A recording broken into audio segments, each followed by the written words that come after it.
복음은 역사 이래로 계속 확장되고 있었습니다. 그런데 복음이 확장되는 그 현장에는요, 항상 사단의 방해가 있었습니다. 사단은 어떤 식으로 방해를 하냐면 크게 두 가지인데요. 교회를 세속화되게 만들어서 교회 내부에서부터 문제를 일으키는 방식이 있었고요. 그리고 또 하나는 교회 외부에서 강압적인 핍박과 압력으로 교회를 힘들게 하는 경우도 있었습니다. 오늘 사도행전을 보면 두 가지의 이야기들이 다 동시에 소개되고 있죠. 어떤 일들이 있었습니까? 그동안 이 구제 문제 때문에 헬라파 유대인과 히브리파 유대인이 교회 안에서 당판을 만들어서 서로 싸우는 그런 장면들이 있었습니다. 이것이 바로 교회 내부적으로 문제를 일으켜서 교회를 공격하는 사단의 방법이었고요. 또 외부에서 핍박하는 방법도 있었는데요. 사도들을 잡아다가 옥에 가두고 그리고 더 이상 예수의 이름으로 말하지 말아라 위협했고, 이런 것들이 외부의 박해다 이렇게 말할 수가 있겠죠. 사단이 교회를 이렇게 공격할 때 물리적인 박해로 최초의 순교자가 발생하게 되는데요. 사도행전 8장 1절에 그 광경을 이야기하고 있습니다. 우리 같이 한번 읽어보겠습니다. 사울은 여기서 사울이 등장하고요. 그리고 그가라고 이야기하는데 여기서 말하는 그가 바로 스데반입니다. 사울이 스데반을 죽는 일에 있어서 어떻게 생각하고 있었냐면 합당히 여기더라, 마땅히 여기더라 이렇게 이야기하고 있습니다. 사울은요, 지금 스데반이 죽는 그 광경을 보면서 당연한 일이야, 당연히 그렇게 돼야지 라고 생각하고 있었다는 거죠. 이 일이 있고 나서 사울의 행보가 또 이렇습니다. 9장 1절부터 2절 같이 한번 읽어보겠습니다. 사울이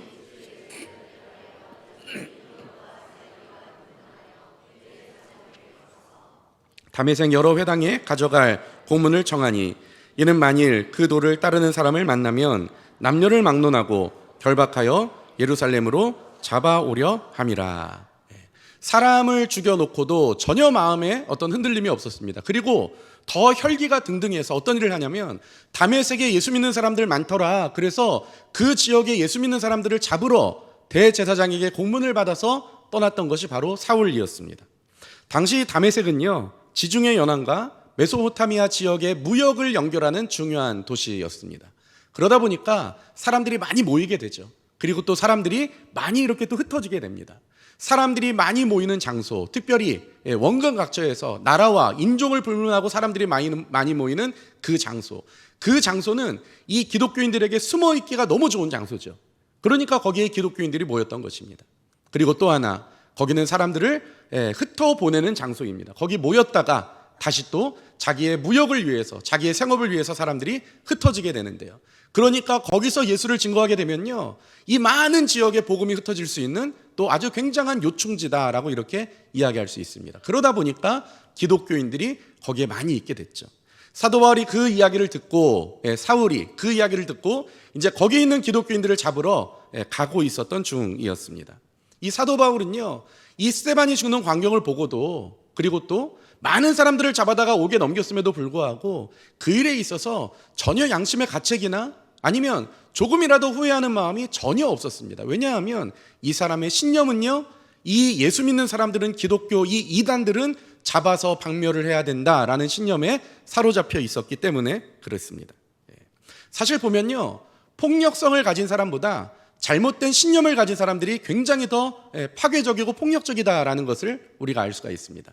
폭력성을 가진 사람은요, 자기가 기분이 나쁘면 감정이 막 끌어올라서 욱하는 심정이 이렇게 생기게 되면 주먹을 휘두르는데요, 그 주먹을 휘둘러봤자 주위에 있는 몇 명만 이렇게 폭력에 당하게 되고 끝나죠. 그런데 잘못된 신념을 가진 사람들은 어떻습니까?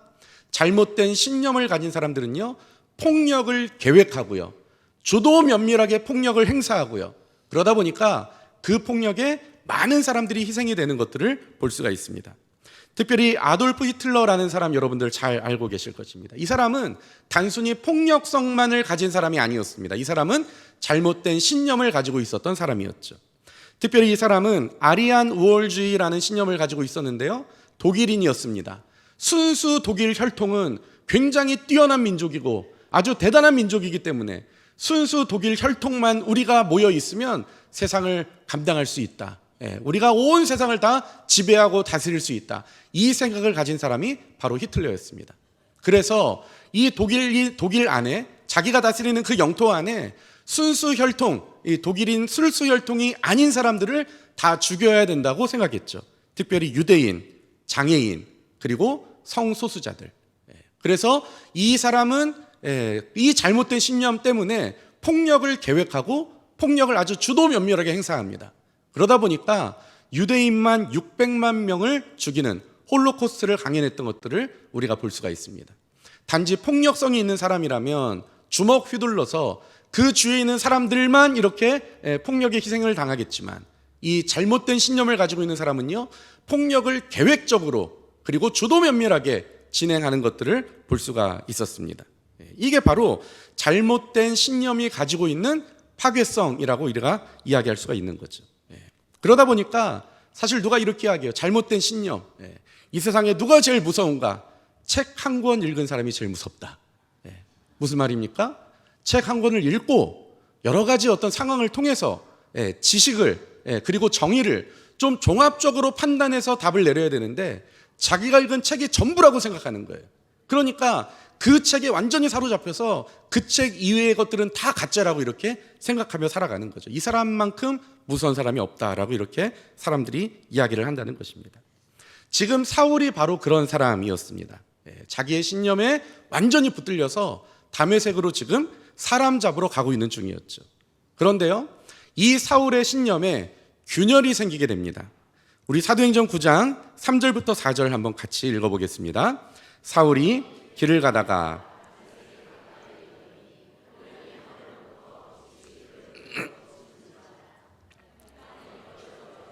소리가 있어 이르시되 사울아 사울아 내가 어찌하여 나를 박해하느냐 하시거늘. 사울은요, 여태까지 유대교적 전통에 입각해서 살았습니다. 하나님을 믿고 그리고 장차 하나님이 보내실 메시아가 있다는 사실을 믿고 그렇게 살았습니다. 근데요, 자기는 그렇게 믿고 있고 그 믿음이 신념이 돼서 그 신념에 완전히 붙들려서 그렇게 살아가고 있는데, 이상한 사람들이 나타난 거예요. 그 사람들이 누구냐면 바로 기독교인들이었습니다. 이 사람들은 무슨 얘기를 하냐면 메시아가 왔다는 거예요. 그게 누구냐면 바로 예수님이라는 거죠. 사울이 알기는 그 예수라는 사람은요, 태어나서 33살에 젊은 나이에 십자가에 달려서 죽었던 사람입니다. 십자가에 달렸다는 게 무슨 말입니까? 그 사람은 죄인이었다는 거예요.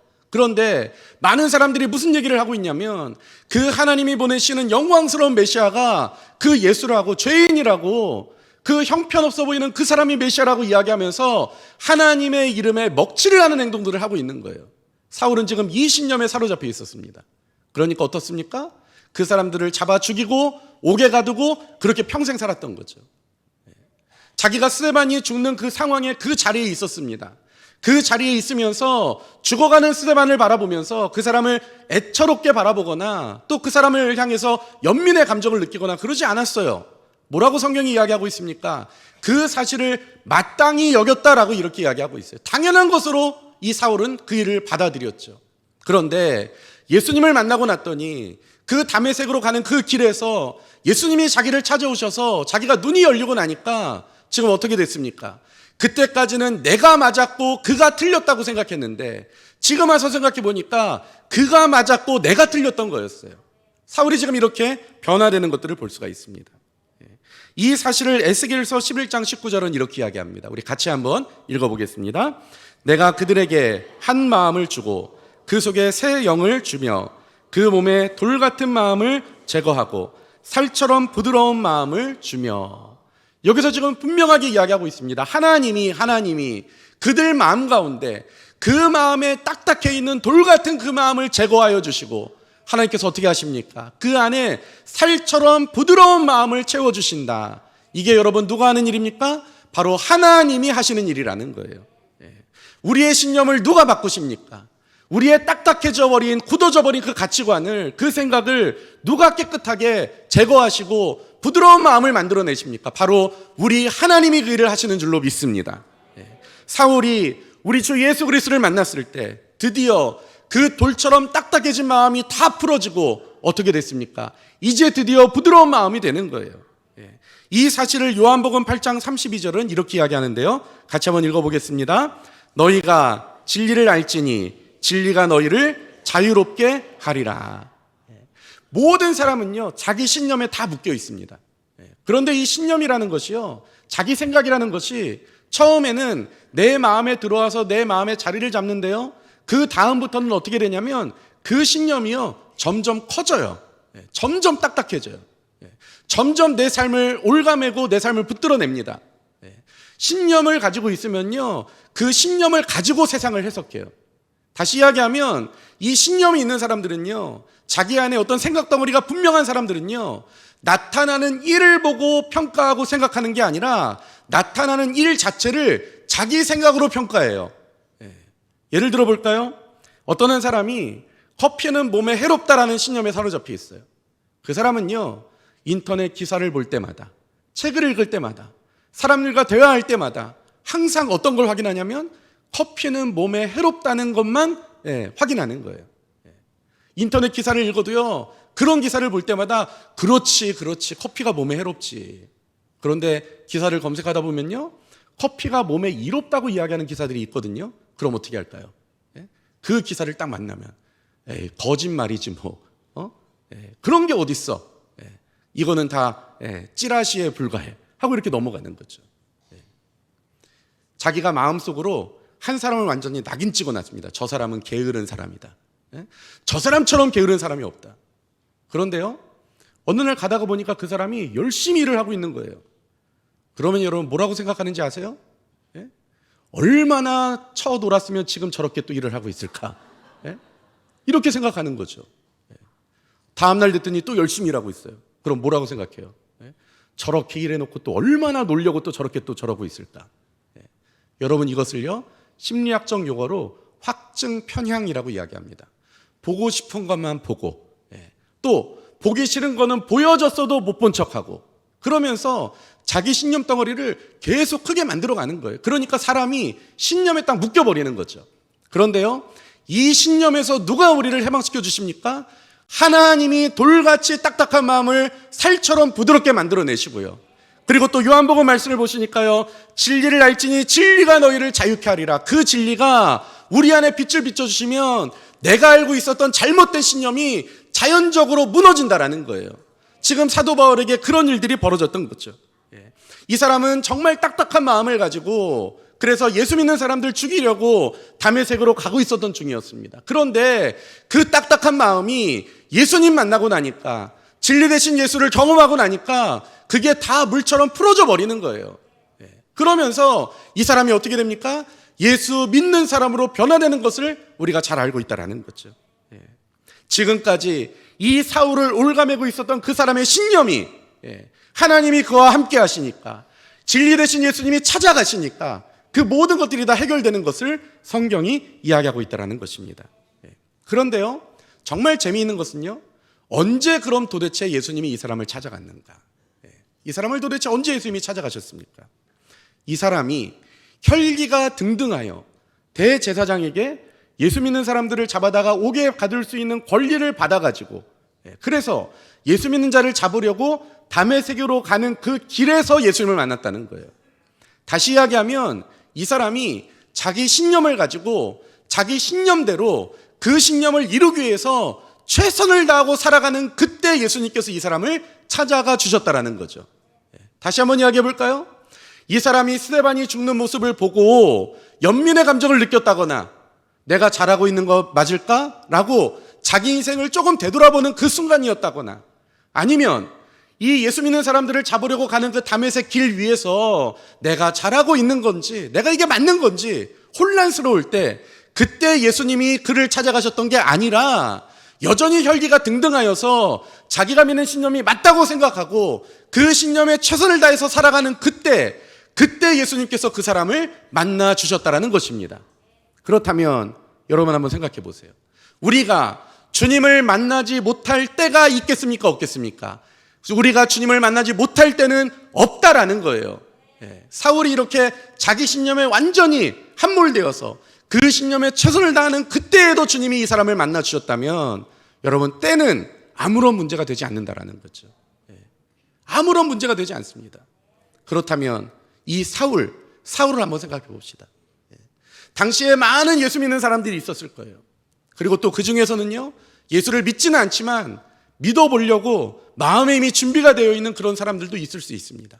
하나님이요, 그 사람을 찾아가신 게 아니라 누굴 찾아가시냐면 가장 당시에 악랄했던 죄인, 가장 교회에 위협적이었던 사람, 교회를 잔멸하기 위해서 최선을 다하고 있었던 그 사람을 찾아가셨다고 한다면 여러분, 주님이 과연 못 만나 주실 사람이 누가 있겠습니까? 사울을 만나 주셨다면 여러분, 이 땅에 살아가는 누구라도 주님께서는 만나 주실 수 있는 하나님이 되시는 것이고요.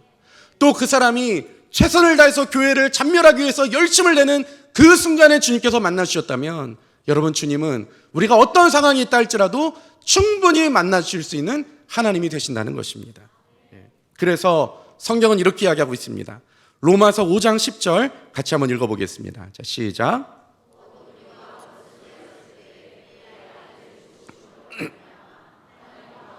되었은즉 화목하게 된 자로서는 더욱 그의 살아나심으로 말미암아 구원을 받을 것이니라.